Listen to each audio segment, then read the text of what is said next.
Today's guest is Thomas Schroeder, who is the founder of Advisors Vision, which offers tailored digital marketing for financial advisors. His work is designed to funnel appointments into the calendars of financial advisors on a consistent and reliable basis. So, Thomas, thank you very much for being on. How are you doing today? Thank you for having me. I'm doing well. Thank you.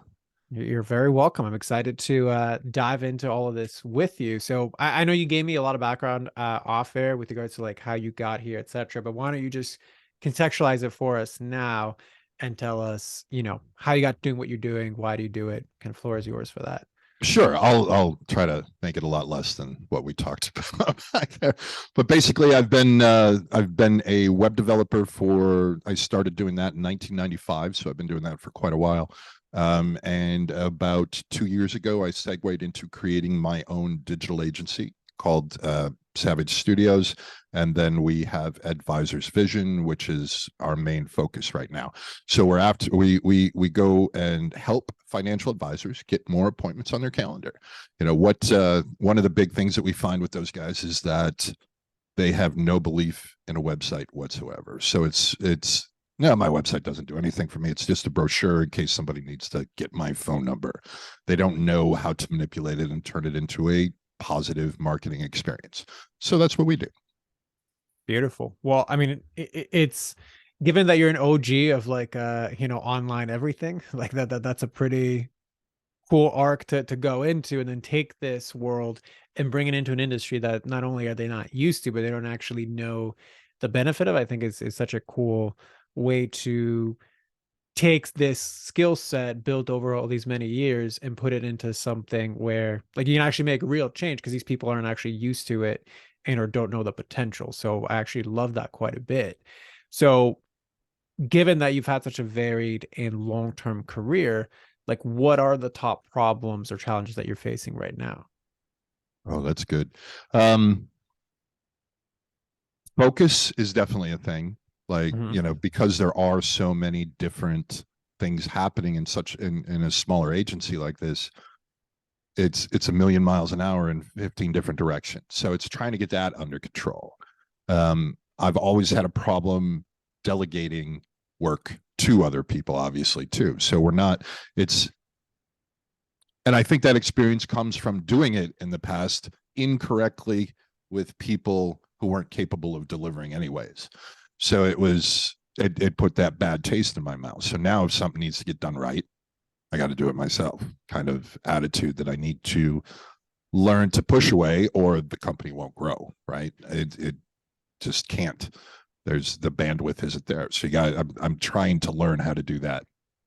And then getting the delegating, well, that's the same thing, right? Putting the work out to the people that can do it, that I trust enough to be able to get it done. That's the big part. And then what that does is cause, of course, a backlog. Customers get upset, and at the end of the day, you're not delivering anything, and everything suffers. Got it. So to what degree is it then about focus and to what degree is it about, well, I can't let go and delegate? 80/20. Okay. So I mean, elaborate more 80 on that. more 80% on the focus, because it still relates to that, right? Because the focus gets pulled in this direction, in this direction, in this direction, and then you get a shiny email that's a new prospect or a new customer, and now everybody you're dealing with needs to hold for a second while you bring this new piece of business in. Or it's the opposite thing where you're focusing so much on the work, and I'm delivering 2 projects today and they're done, but what do I start with on Monday? If I have it, I have this habit of not focusing on getting new work in at the same time. So we get the project done, and but now Mondays come, and now I got to go start prospecting again.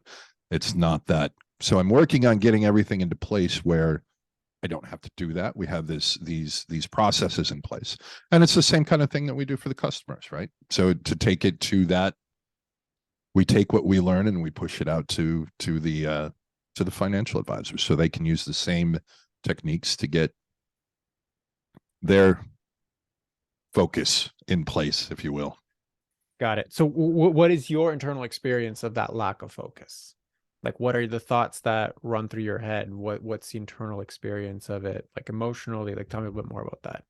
Oh, I mean, I can literally sit there and know I'm doing it and still do it.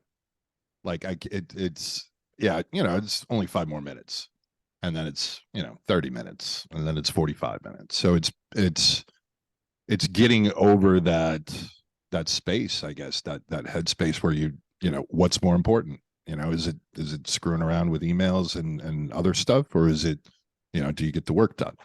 And is it part of it? There's a lot of stuff that I don't enjoy doing in that anymore, right? I'm not the guy to, we get a new client in where they've got a blog with 400 posts in it.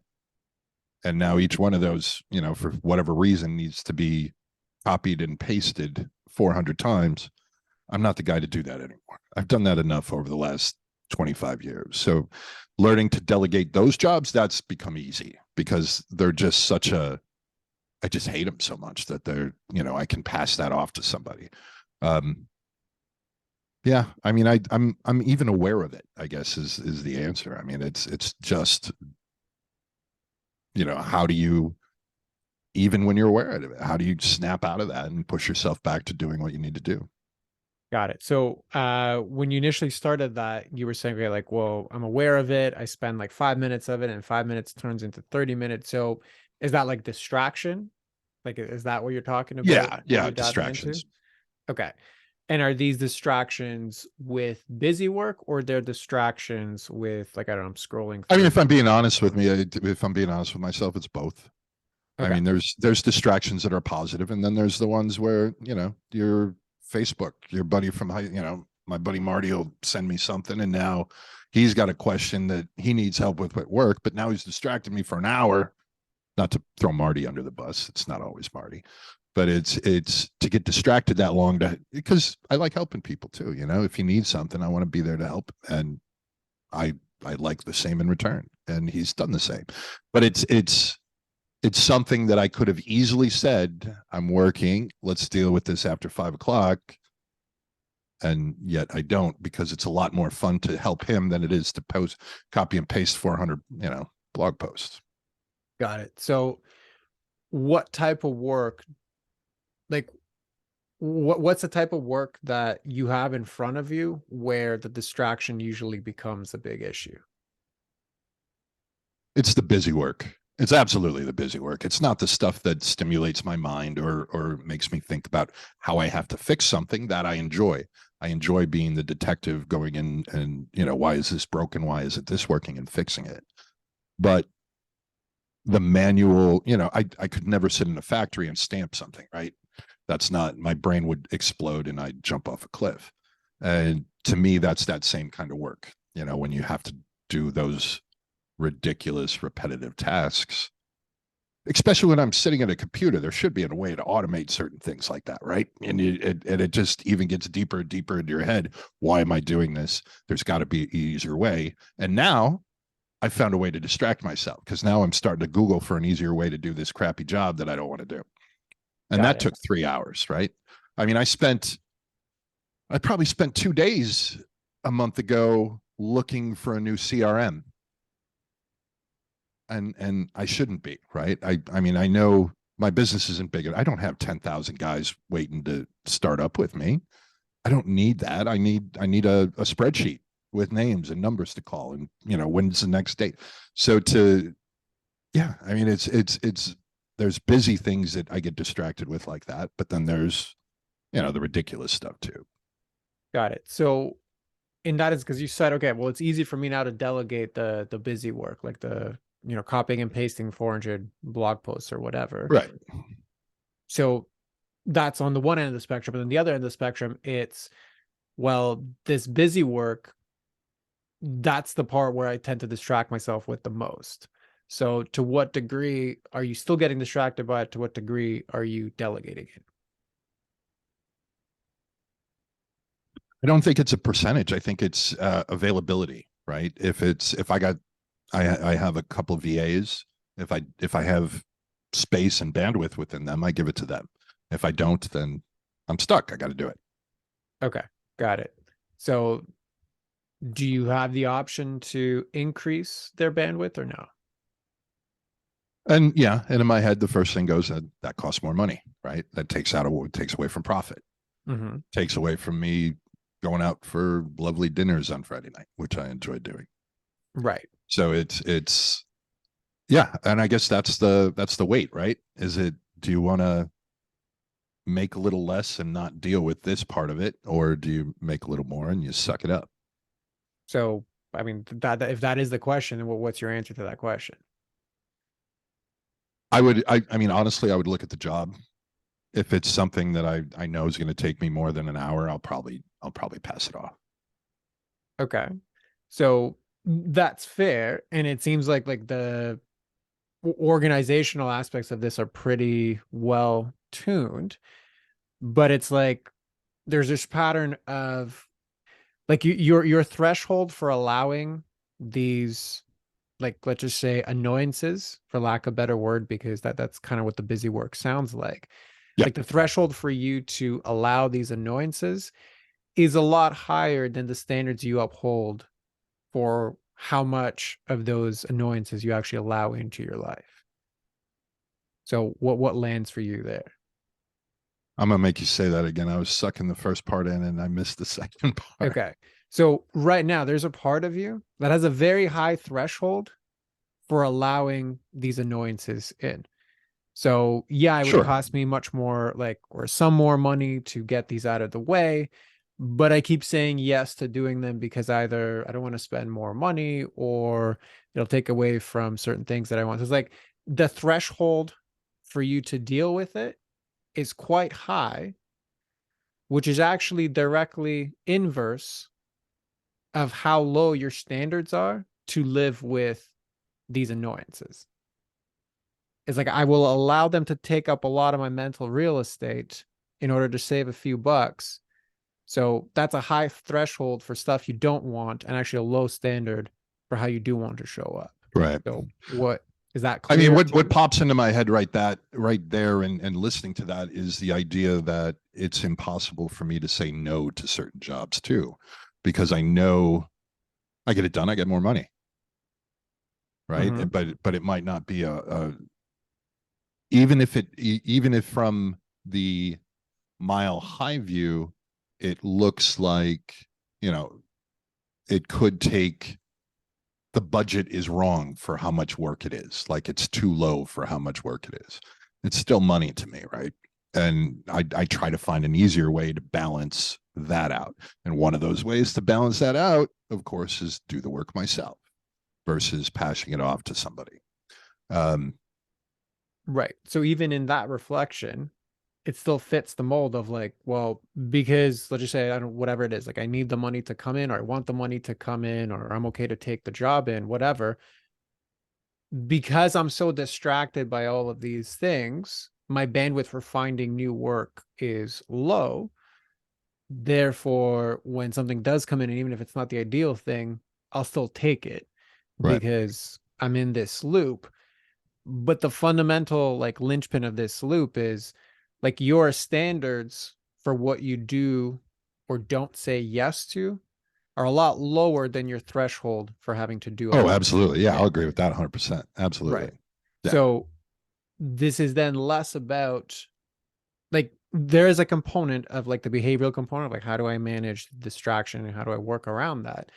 But before that gets like it has to have a place to settle, and the place to settle is, well, I have to raise the standards with which I show up in Right. general. So, So I mean, it's learning to say no.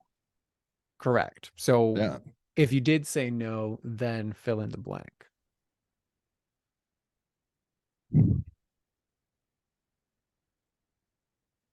I feel like I would be comfortable with it if I knew I had a stack of leads that I could bounce into and even start just cold calling or making calls versus, oh wow, this guy found me, right? He wants to work with me. So it's not just me learning to say no to him. It's you know, I get a lot of work from referrals. So it's somebody was sent to me. Can I, you know, how it's even harder to say no to that person, right? Because another very happy customer brought them to me, and now am I going to piss two people off, or just the person that I'm saying no to?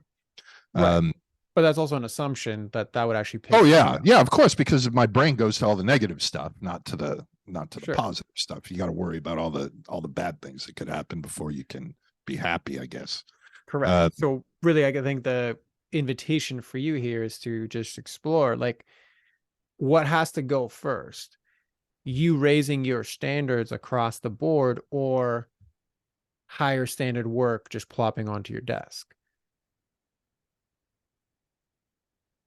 well, I mean, the second one has to happen before the first one can, because the money has to be, we still got bills to pay. So I need enough leads that that we're doing what I talked about in the beginning, where we're going after higher level tickets, and we're even one of those a month, and it's Right. fine, And I can't do versus that because I'm spending so much so time much with time busy work on. that I'm not willing to let go of because it's going to save me Well, some money, it's right? partially that, sure, and the other part is, while we're building this other part, we still need money coming in.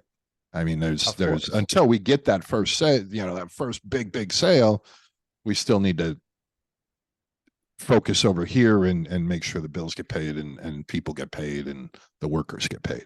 Yeah, And it, 100%. And this isn't about saying like kind of black and white. Okay, I'm just gonna like say no for the next 6 months until I get like of course not, right? It's more of an invitation to turn the dial towards what it is that you do want. So it's like, okay, if there's a small percentage of my cash that right now in the short term, I would have to allocate towards other people doing busy work. That in and of itself is raising the standards because now I'm opening up more space to actually go out and then good. get this I feel like work, right? I've done some of that over the last couple of weeks. So that's. Perfect. I mean, I brought on another VA and started, increasing their workloads. Um, I mean, part of my brain feels like it's balanced though, because more work has come in, right? So I needed to do that anyways. Perfect.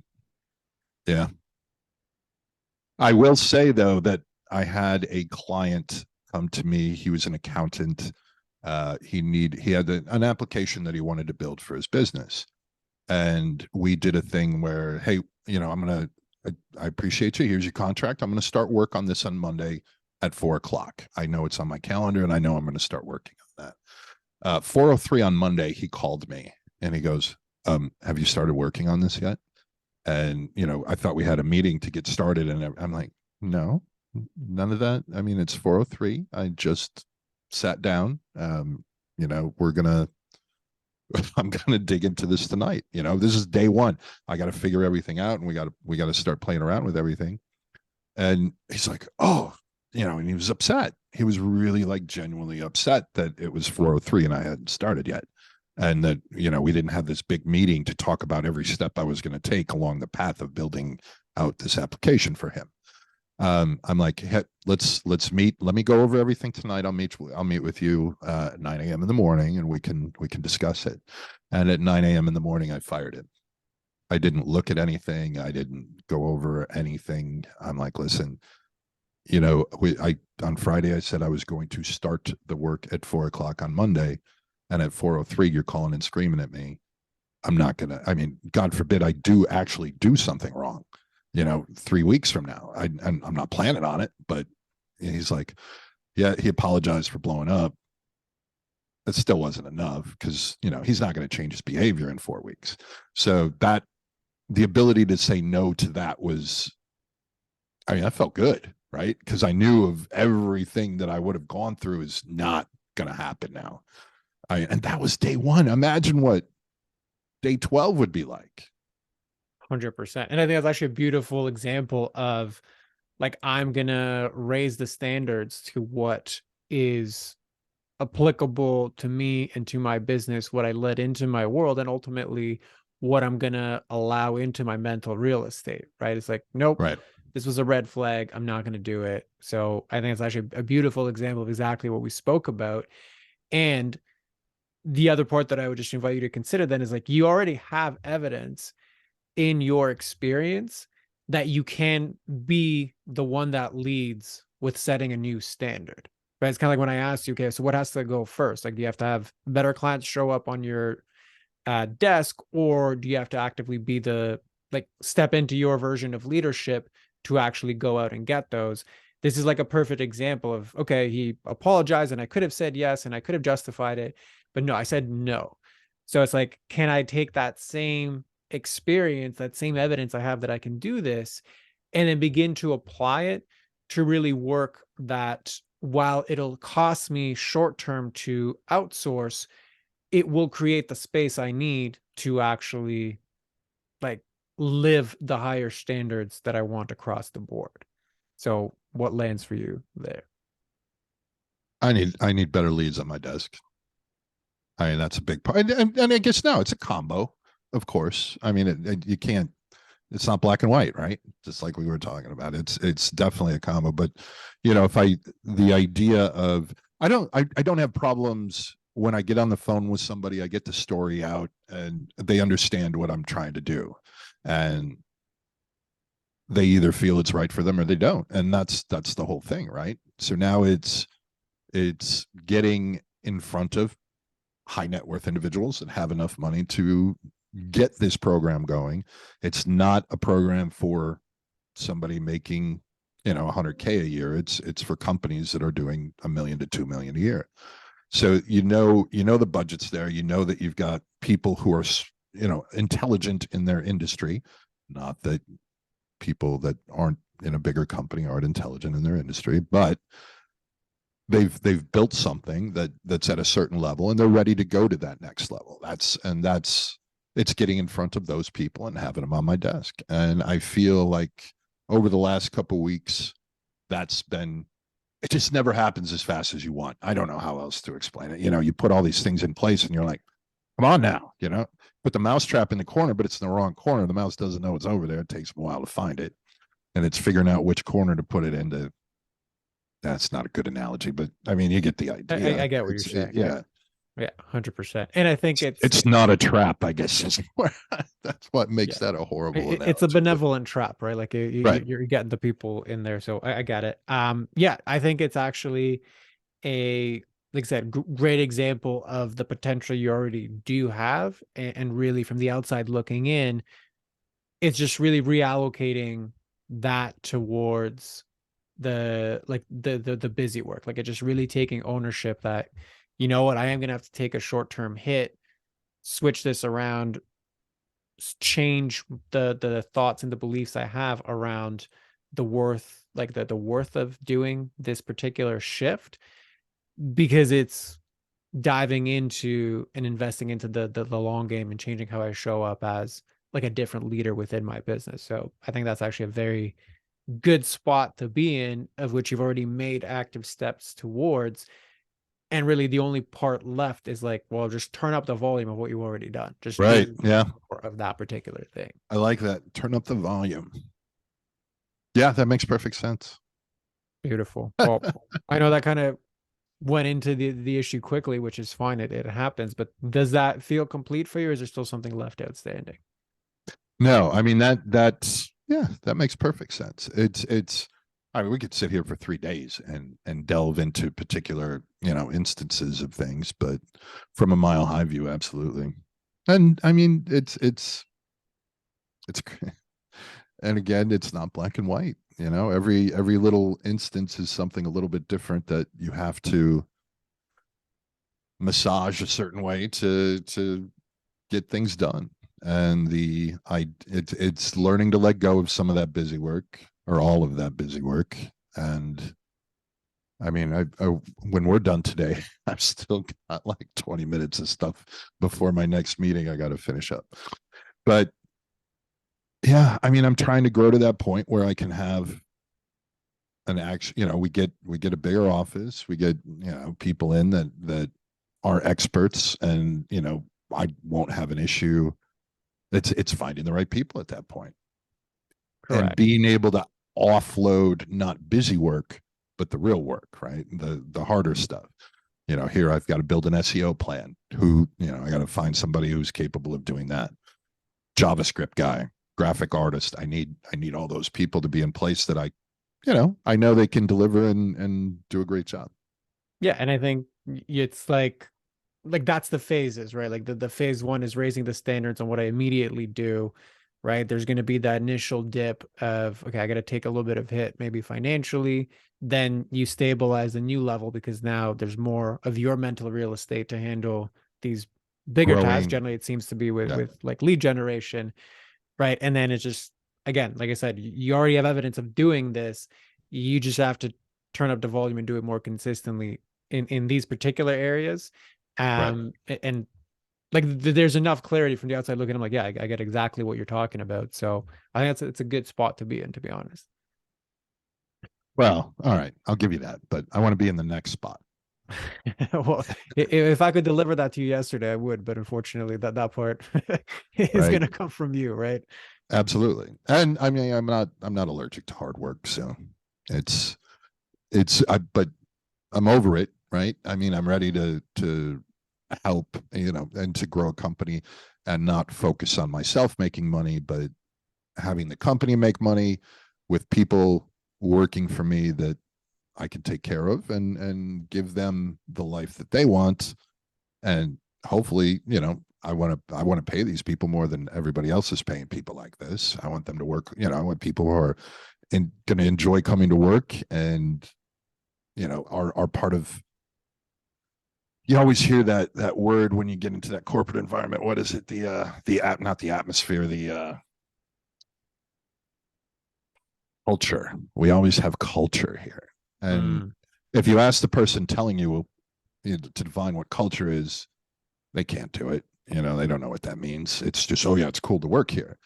And it's not about pizza parties. It's, I want people to want to make money and share in the profits of the company. I mean, And that's a I beautiful vision. So yeah, that absolutely makes sense, and it's something worth like overcoming these initial patterns for because to it get is a to beautiful absolutely. vision. It's Yeah, it's it's absolutely part of the drive. And I mean, I have some of those people picked out already, and it's getting there so that I can deliver on things that we've talked about. So beautiful. Well, I mean, I think that, like you said, it is a high level view. Of course, we can spend 3 days, diving into the into nuances. one item, right? Yeah, Right. exactly. It's a bit outside the scope of what I can do for you here. But if that feels complete for you, why don't you just close us off? And I know you've alluded to it already, but Sure. let everybody know, who's the best person to find you, where can they find you? Floor is yours for that. Absolutely. The website is www.advisorsvision.com. The phone number is 623-244-1992. And we don't just help financial advisors. If you have, if you have the need to take your business to a new level, that's kind of the focus we're working on. So hope to hear from you, and thank you for playing in my brain today. You're very welcome. So yeah, as always, we'll include all of that in the show notes. But Thomas, yeah, thank you very much for coming on. And for everybody else listening, we'll see you on the next one.